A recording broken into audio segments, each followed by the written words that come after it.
So Bad Bunny, we knew that this was happening. We talked about it before. Bad Bunny. Bad Bunny.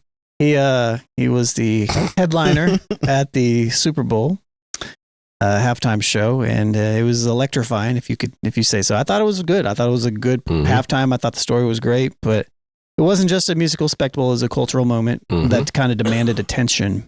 And this performance raised deeper questions about identity, representation, and the evolving definition of what American entertainment really kind of looks like on the world stage. So what did Bad Bunny's Super Bowl halftime show truly symbolize beyond the music and visuals to you? Or a statement about shifting power dynamics in pop culture? Anybody want to jump in? Well, it let me know that the conservative side of the aisle has an incredibly brittle spirit when it comes to things that aren't catered specifically to them. Yeah. You know, it's just wild how you can control the White House, the legislature, and the Supreme Court and still feel slighted and feel like, you know, you're losing your country because, you know, Spanish is being spoken for 15 minutes and you don't understand the songs and they're not things that you consider to be Americana. I've heard people say we need real Americans. It's like, well, those people are real Americans. Laura Loomer said, "I need more whiteness." I mean, at least she was honest and said the quiet part out loud. It's like I can almost admire it's not that. white enough for me, is what she said. Actually, You know, and quite honestly, it hasn't been white enough for her probably in the last 7 to 8 years. Yeah. You know, I thought, like I said, I enjoyed the performance. I know enough Bad Bunny to where I was like, okay, I know that part of that song, or I know that, or I can just enjoy I'm one of those people, I can enjoy the production value, even if I'm not really into the records. Like that's why I thought Rihanna's halftime show was trash. It was. Because the production value was just, I mean, I understand she was pregnant, so there's only so much she was going to be able to do. But, you know, so these are the things that I look for and can appreciate. We talked about this when Bad Bunny was first announced. Bad Bunny. But yes, indeed, him. Is that you have to understand what the metrics are here. You have to understand that nobody streams more than Bad Bunny. He sells a lot of records. He sells out shows wherever he goes in the world. Yeah. You know, and you're mad because, let's just keep it real, the people that you put on for Turning Point, these are regional acts that don't even play everywhere in the United States of America.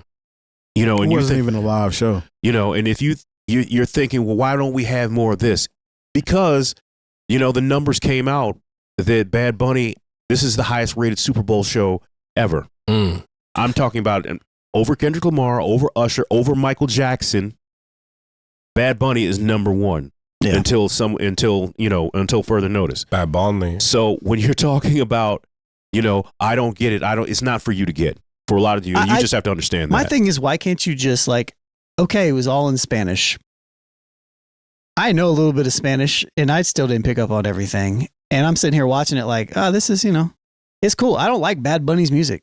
I don't like it. But I thought the halftime show was good. I thought it was a good halftime show. I thought it was a cool story, and like how it kind of highlighted the things that it highlighted, and somebody actually got married on it. You know, like actually got married. Like that was kind of cool. Going on. There was a lot going on. It was a lot going on. And it was, I thought it was good. Like, what's not to like? Like, why are we at the point to where like we can't just enjoy other cultures? Like, isn't that kind of the point of the United States of America? They do, except when it's time to put something on Front Street, because they love to go eat at other people's culture. They like love Cinco de Mayo. Yeah. So, you know, my question is, where was this hate and disdain when Gloria Estefan and Jennifer Lopez were on the same stage? Or Shakira. Or Shakira, yeah. Or even Bad Bunny the first time. Was hating. Well, if you can recollect back then, they actually didn't like that either. The thing was that they were speaking English, so like the backlash wasn't about the show not being in English. It was more so about, again, they use it as this is what our kids are looking at, and this, that, and the other. Your kids see a whole lot more worse shit in your house. I know, because I've been in some of y'all's houses and this shit. But like the problem with people in America is, if they don't feel like they can relate personally, they feel like it's not American. and it's it's hateful somehow. Yeah, is very selfish because you feel like you're the only one that inhabits this continent, where you're only essentially a third of it. You know what I'm saying? There's a whole lot more, and then you have all these U.S. territories don't really have a voice for themselves, and I feel like he did his propers by not only representing where he's from, but actually calling out the other U.S. territories that are, you know what I'm saying, just as American as everybody else. They just don't live in the United States of America. Mm-hmm. But it's still, they still spend the same money as you. They still eat the same groceries as you. They're still under the same laws as you. And a lot of times they're underprivileged, more underprivileged. Well, they're definitely more underprivileged, know? because that was part of the show too. I mean, he had the people on the light post, and they didn't have proper power for 6 months. Yep. Because I mean, they're U.S. territory, so the government seems that they don't have to make it to them essentially, or as soon as possible. I mean, they do the same shit over here, depending on where you live at. Kanye and you know what I'm saying? George Bush doesn't care about black people. Yeah, they do the same shit sentiment over here. It's just that at that point in time, New Orleans was Puerto Rico. Yeah. Mm-hmm. But like, we have a whole lot of mess going on to be focused on versus you saying it's not American for somebody that's American to perform at the Super Bowl just because they aren't speaking English. Yeah. That's just ignorant. It's just good old fashioned American racism at the end of the day. Yeah, and the callback or the answer shouldn't be turn the channel to watch a Turning Point concert. Well, let's jump into that. Let's fuse these two together. I think it makes sense to do that and then we can jump into the meat and potatoes of this too, because there's a video that is accompanying this that makes sense for us to. I don't fault that kid for, doing the Super Bowl, getting in front of a global audience. I fault the NFL for putting him in that position, and Turning Point for having to come out and have an alternative for people to watch. It's just poor kid, poor rich kid. Man, I think this all started 2016 with Colin Kaepernick took a knee. Roger Goodell really had a real problem on his hand back then, and I think he was like, how do I get out of this and, keep making the tens upon millions of dollars a year that I make, in a predominantly male black league? Well, maybe Jay-Z will do it, which nothing against Jay-Z. I respect him for his hustle and, his music. What's Jay-Z going to do? He's going to do right by his base. That's where you had Kendrick Lamar last year. Which a lot of people didn't get. I respect Kendrick Lamar, but wasn't my cup of tea. And, then this year you're like, wow, they're going to double down. And to me, it was kind of just like another middle finger to conservatives, to the MAGA, crowd, to my base, everything. Was the All-American halftime show a genuine attempt to provide agenda-free entertainment for a neglected audience? No, it was full of agenda. Or an intentional pivot from the main event? Either way. It was full of agenda. I mean, it's one thing to say that you didn't agree with who was picked for the Super Bowl to perform because you don't understand what he's saying. There's another thing to follow it up with a MAGA rally, essentially, during the halftime. That's an agenda. You know what I'm saying? It's an agenda. It was pre-recorded. Trump didn't even watch it. He was watching Bad Money. Yeah. He had a whole lot to say about that. I mean, same shit that he says every time he doesn't agree with something. It was the worst thing ever, blah, blah, blah. But anyway, it was 100% agenda situation. So, I mean, nobody can tell me anything different. Anybody that specifically tuned in to support that agenda. Yeah, I agree. What channel was it on? Nobody knows. It wasn't on a channel. It was streamed. YouTube. Look, this is the thing. The people got blocked on Twitter. The people who actually would watch this, think about what they had to go through. Okay, you had to turn off the Super Bowl. Mm-hmm. You had to go to some app, whatever, and then you're putting the people who even care about this sort of things through all because like I said, it wasn't on a channel. Mm-hmm. Not like you could hit the skip or the flashback button and just get back to the Super Bowl after it was done. And also there's only so much bandwidth.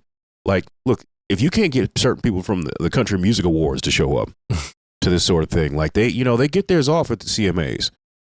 As far as, I won't say agenda, but you know what's going on when you watch. Mm-hmm. They had their little Obama jokes. I remember, and I remember when Beyonce showed up and they had to turn the comment section off because of the CMA crowd is going to do what it do. Bigotry. But this is another thing. Kid Rock is 55 years old. All right.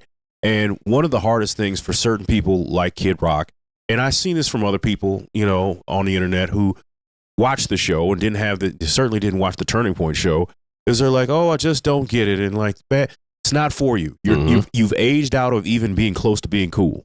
You know, I'm pretty sure there were some older Hispanic people who were like, where's Tego Calderon? You know, they didn't, you know, they might have been like, where's Daddy Yankee? You know what I'm saying? Like, so a lot of people don't want to admit that they have aged out of cool. You know, I mean, there was a local promoter here who was talking crazy, and it was like DJ Gino, and it's like he says the same thing after every Super Bowl, and it's like, dude, they are not going to get Confunction to play the Super Bowl, or you know, if they didn't get Frankie Beverly to do it when he was alive, you know what I'm saying? Like maybe that was a missed opportunity, but it's like a lot of you have aged out of cool, and it's so hard for you to figure it out, and you think that anything that is cool to the people who buy, you know, Honda Civics and energy drinks, you know, what is cool to them is not cool to you anymore. Like, I'm at a place like where, you know, a lot of the things that I don't sit and watch these award shows and say, oh, I don't get it. Why don't they bring New Edition out? Because I'm not cool anymore. A lot of you aren't cool anymore, and it's hard for you to accept. You know, life just goes on, and you have to figure that part of it out. Now, Kid Rock is also, he's just a tool for the right. You know, he's one of their original tools, and I think he really believes his stuff. He's not like Nicki Minaj, who is just. No, he doesn't. He's Ted Nugent part 2. Yeah, but I think Ted Nugent, all those people who are from, you know, 2 blocks away from Toronto, but somehow have all these Confederate flags up on stage wherever they go. You know, these people have decided what side they're going to be on, and they're not going to deviate from that at all. Like, everything he said in that statement was like, oh, you know, I have no problem with Kendrick. You know, I have no problem with Jay, because he's still trying to tap dance around not being cool anymore, because he wants to say, I still have respect for these people. But then, you know, if you listen to the full interview, he says something about, you know, I think it was, you know, what's one of the 3 letters that they always, DEI. It was a DEI hire. And it's like, even with you seeing the results of the incredible ratings that the Super Bowl has gotten in the last 5, 6, 7 years, you still think, oh, well, you know, the only reason they let him do it or keep him around is because he's black. Like, for all of the things that Jay-Z's been successful at, whether you like Jay-Z or not, you know, you think still the only way he could have got that gig is that he's black. Yeah, but at the same time, I think that proves the point about, like, okay, let's say he is a DI hire. It proves the point that DI works. Yeah. So, like, even this argument that conservatives like to make about, oh, this is DI, you know, you're not even making a good argument. Yeah, it'd be You're just clouding your racism. Yeah, it'd be one thing if, like, every year, like, half the people tune out the Super Bowl, you know, because of whoever Jay-Z picked. And then we'd be like, well, maybe Jay-Z wasn't the right person. But clearly, he's got something figured out. Maybe he's connected to people who have a mindset and a cultural capital that you just don't understand. Well, honestly, they stopped watching a long time ago. The only reason they watched the Dr. Dre one is because, you know, Dr. Dre and anything NWA and Eminem adjacent is always cool to a certain crowd. So they like that one, but literally every year since then, they have not liked who is performing. So you're losing list or viewership, but you're still breaking records. So at the end of the day, it's still showing that your idea or your opinion doesn't make any sense and it's irrelevant. As far as Kid Rock is concerned, he's actually cosplaying as the people he's trying to be around. You know what I'm saying? Other than, I mean, he comes from a rich background, but he tries to act like he comes from the same trailer park that Eminem came from. Yep. But yet you're acting like you were less fortunate than everybody else, but you never were in that position ever. You were a DEI hire in hip hop that just didn't work out. I mean, they literally used you for Jay-Z's hip hop honors, and you couldn't get 99 Problems right. I mean, let's be real. Like, even like his big hit, Bod Did a Wad Did a Bang the Boogie, whatever it's always been bullshit. It's him in a bunch of trailers in the background and things of that nature. He only got hot off of the connectivity. No, it's like, well, there's he was Eminem adjacent. Yeah. He was Eminem adjacent. And also, there was this crazy kind of rap rock hybrid that was happening with Limp Bizkit, Korn, Linkin Park. And it was that thing that's happened at the end of the 90s. A lot of it wound up being a part of Woodstock 99. The kind of the angry. He came out with the pimp coat on and all that shit. The kind of the angsty white people. White, because they wanted to have their edge too. Like hip hop had taken all the edge, and rock music had kind of fallen off as far as like, it went from, the grunge, and then kind of grunge fell off, and then it just turned into something else. And so it was like, hey, here's this cool thing. We're cool too. See, look, you don't just have to look at the rap guys and their their nice cars and their nice suits. Like, look at us over here. Like we're and we're safe. We're edgy and safe, and that's where you get someone like Kid Rock. You'd be like, oh look, Kid Rock. Despite the the Confederate flags and the little people on stage and the wildly misogynistic lyrics, it's like it's still better than sending my kid to go see Method Man. Yeah, even though you look like Joe Dirt, you didn't come from that upbringing. So crazy. Joe Dirt. Yeah. He's got some questionable lyrics too. He does. I mean, and that's the thing. When you put your spotlight on yourself in this way, then people start digging into, we don't really remember Kid Rock. Let's go ahead and dig into it. And then you find out he's got songs about essentially, liking underage girls and this, that, and the third. And you're like, oh, well, this is who conservatives have decided to make their champion. But at the same time, considering all the Epstein stuff, I mean, I guess it kind of all lines up right now.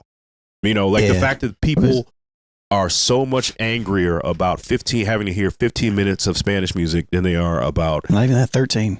Yeah. All the misconduct around underage, not women, girls. That has been a trope in music for a long time, though. Mm-hmm. It has. And and we can look back at it now and be like, all wrong. Yeah. All wrong. Yeah. I'll say this, though. I think a lot of these people that are so upset about this should probably not eat at these restaurants from these nationalities that they claim to not like. Mm-hmm. Man, stop engaging in the cultures. Yeah. Stop engaging in the different cultures. Like if you have something, those are different though, because those are my mixes. Well, I mean, that's and they go vacation in Cancun and Puerto Rico. You know what I'm saying? So I tell you what, they're serving me though. I'm just gonna keep it real. It doesn't matter if you don't go to ethnic places or not. Those people are still making your food. Yeah. I love this phone yang.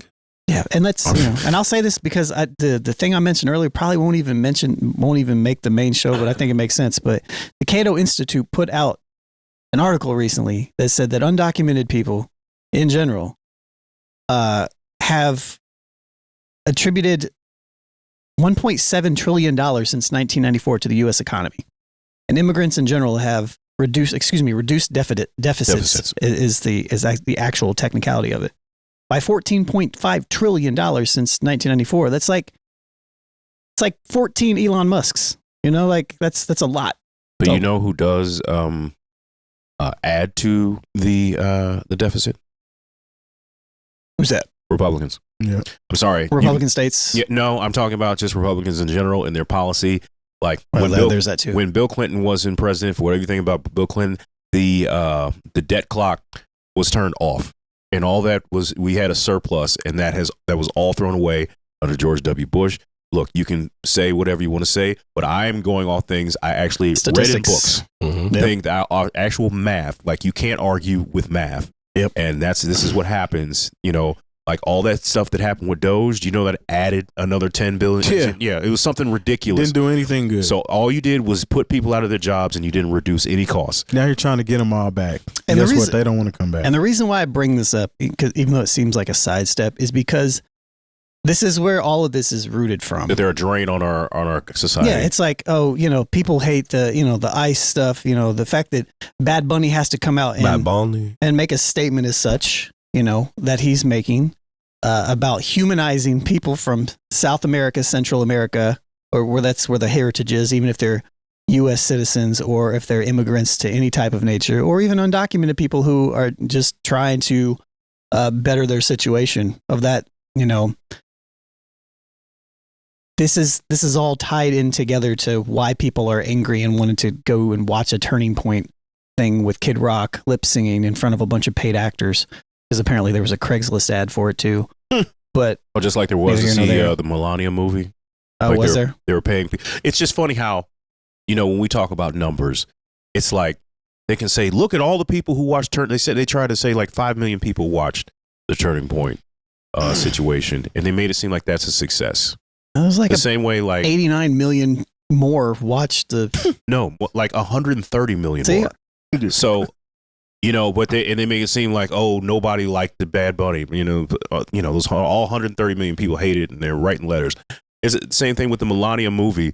Like, it cost $40 million to make. I think it made like 5 or 6 million. They're like, oh, it exceeded expectations. But like when Sinners comes out, we got to hear about how this is not successful. It didn't recoup. Despite on a worldwide stage, despite what it did locally. And so it's like, Variety, we know Variety's bought and paid for. Mm-hmm. It's just one of those things where like, okay, everyone seems to live, not everyone, but a lot of people live in their own reality to where even when you show them the numbers, they're like, well, I mean, it is what it is to me. No, it's always, so I don't believe that. I don't believe The thing about this Cato Institute thing that I referenced is the Cato Institute is kind of a right-leaning institute in general. So yeah, but they've been infiltrated. See, that's what they'll say. They'll say something like there's that. always a goalpost that's going to be moved farther they away. don't believe it. It's like a 270-yard field goal at this point. Yeah. So, I mean, it's just like, okay, guys, if this is, someone said it, and this pretty much sums it up to me. The same people who, wanted their own halftime show, those are the same people that wanted their own water fountains. Right.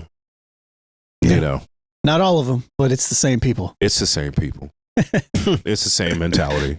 Yep. Well, things always come full circle. Well, yeah, because I'm sure they wanted their own water fountain until they saw the other people having a good time over by their water fountain, and then hey, what's wrong with that? I want that water fountain now.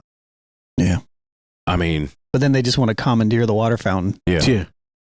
Well, I mean, it's just like I know my people. Hey, man, look, I sat there when the Who performed, and I didn't have shit to say, and I could care less. Mm-hmm. All you got to do is get up and go eat. Yeah, man. You're at a Super Bowl party. Or just sit there and talk to whoever's next to you. Who fucking care? It's like, that's what drives me crazy, is because people make a big deal out of nothing. Like, even if you've been on Facebook for the past couple days, it's people arguing about the Bad Bunny show and the Kid Rock show. At the end of the day, did anybody really lose any sleep over this shit? Not at all. To me, it's just a way to positive racism. So my question is, if you did decide to get up during the halftime show and not participate in viewing what was going on, what did you eat? Tacos. Enchiladas. Tacos and burritos. Dip. Yeah, Nacho dip. Somebody might have some plantains and some rice and beans. You better. Guacamole. Yeah, man. Guacamole.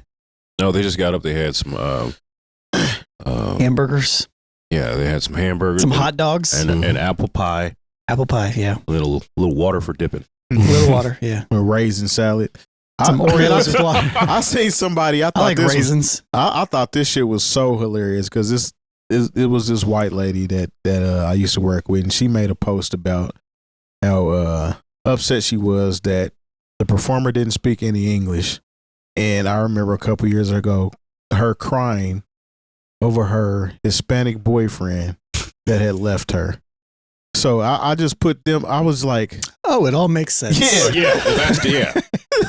Now you don't like the Hispanics anymore, huh? Well, I mean, it's funny. You that, eat ass, but you'll. I'm sorry. It's just wild. Like, you don't seem to mind when Andrea Bocelli doesn't sing in English. Yeah.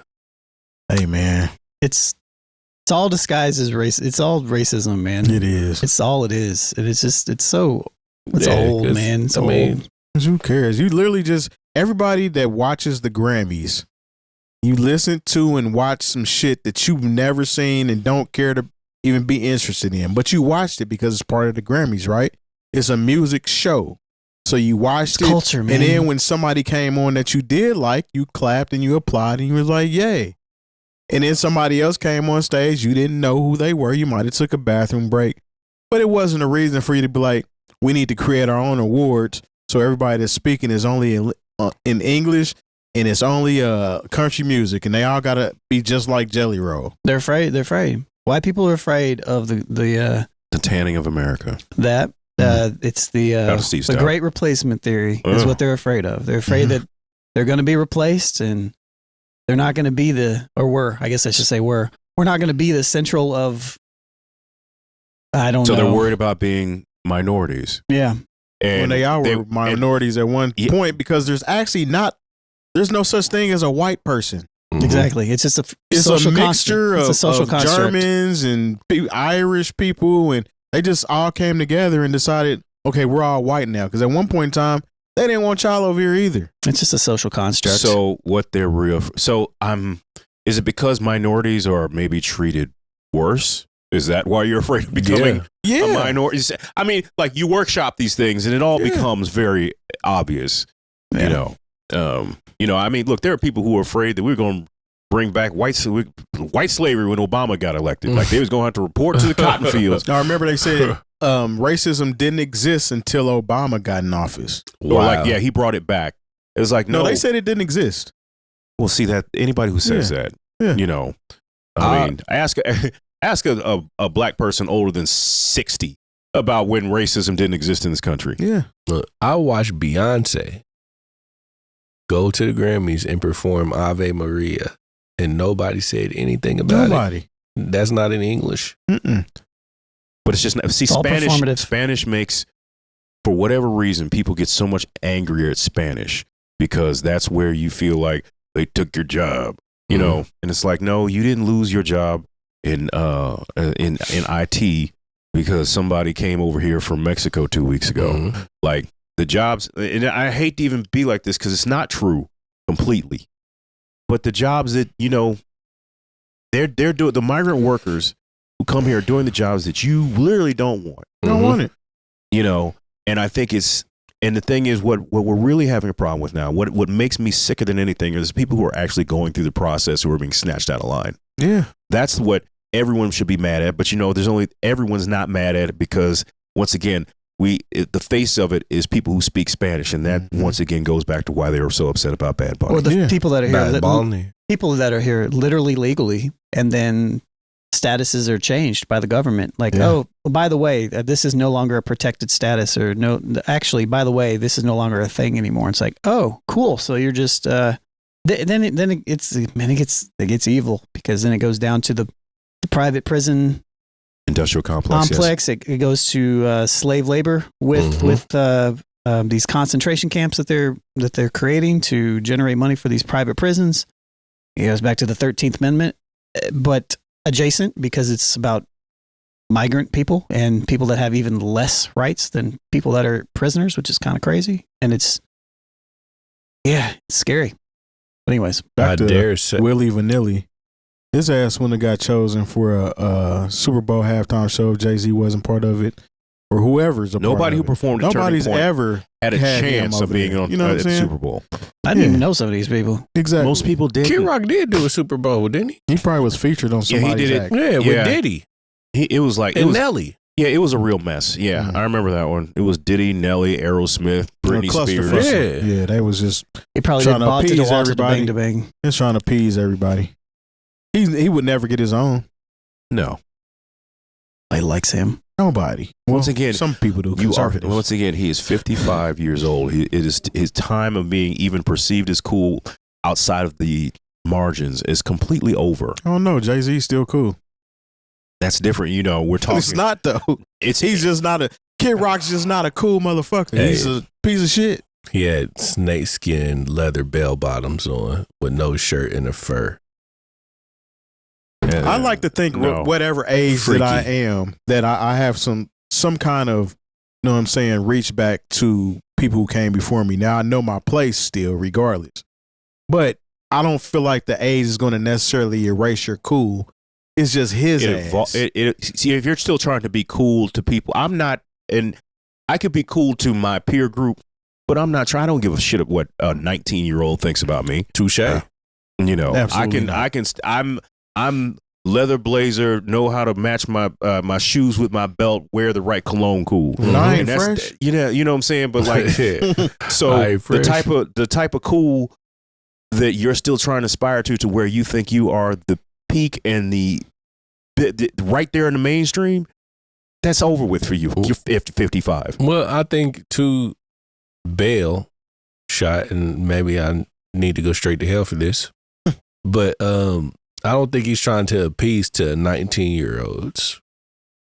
You know what I mean? No, I mean that's As why he's far as not cool. cool. That's specifically why he's not cool. Yeah, he's trying to make Sean Hannity happy. yeah. He's appealing to 14-year-olds. That's sad. That might be true too. Yeah, freaky. Chris Handsome. Freaky boy. Yeah.